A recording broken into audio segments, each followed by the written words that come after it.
जय श्री कृष्ण दोस्तों, सनातन धर्म में आपका स्वागत है। आज हम तुलसी माता के बारे में जानेंगे कि आखिर कौन है तुलसी माता और राक्षस कुल में जन्म लेने के बाद भी भगवान विष्णु को सबसे प्रिय क्यों है। आइए हम जानते हैं। कार्तिक मास के शुक्ल पक्ष की एकादशी पर भगवान विष्णु के शालिग्राम रूप और माता तुलसी का विवाह किया जाता है।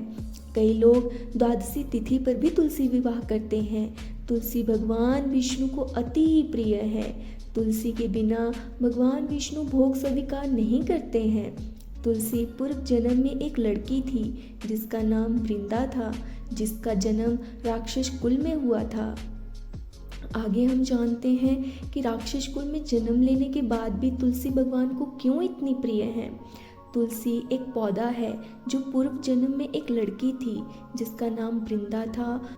राक्षस कुल में जन्मी यह बच्ची बचपन से ही भगवान विष्णु की भक्त थी।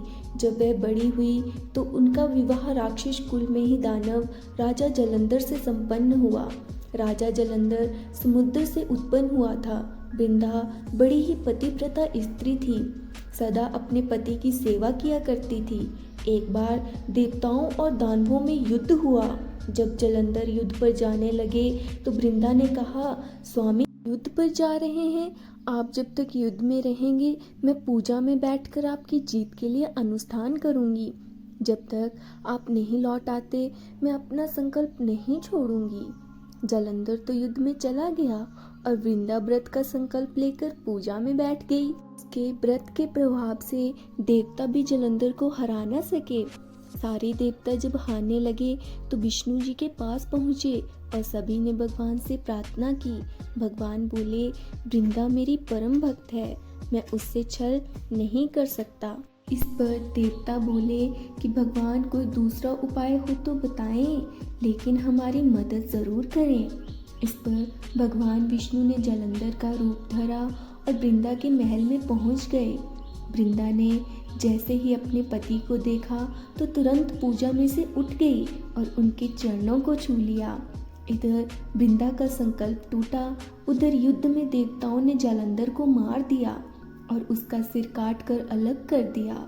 जलंधर का कटा हुआ सर जब महल में आ गिरा तो वृंदा ने आश्चर्य से भगवान की ओर देखा, जिन्होंने जलंधर का रूप धर रखा था। इस पर भगवान विष्णु अपने रूप में आ गए पर कुछ बोल न सके। वृंदा ने कुपित होकर भगवान को श्राप दे दिया कि वे पत्थर के हो जाएं। इसके चलते भगवान तुरंत पत्थर के हो गए। सभी देवताओं में हाहाकार मच गया। देवताओं की प्रार्थना के बाद वृंदा ने अपना श्राप वापस ले लिया। इसके बाद वे अपने पति का सर लेकर हो गई। उनकी राख से एक पौधा निकला। तब भगवान विष्णु जी ने उस पौधे का नाम तुलसी रखा और कहा कि मैं इस पत्थर रूप में भी रहूंगा, जिसे शालिग्राम के नाम से तुलसी जी के साथ ही पूजा जाएगा। इतना ही नहीं, उन्होंने कहा कि किसी भी शुभ कार्य में बिना तुलसी जी के भोग के पहले कुछ भी स्वीकार नहीं करूँगा। तभी से ही तुलसी जी की पूजा होने लगी। कार्तिक मास में तुलसी जी का विवाह शालिग्राम जी के साथ किया जाता है। साथ ही देव उठावनी एकादशी के दिन इसे तुलसी विवाह के रूप में मनाया जाता है। तो दोस्तों, यह थी तुलसी माता की कहानी कि कौन है तुलसी माता और कैसे उनका जलंधर से विवाह हुआ और क्यों भगवान विष्णु को इतनी प्रिय है तुलसी माता। आपको वीडियो अच्छी लगी हो तो सनातन धर्म चैनल को सब्सक्राइब करें, लाइक करें। धन्यवाद। जय माता तुलसी।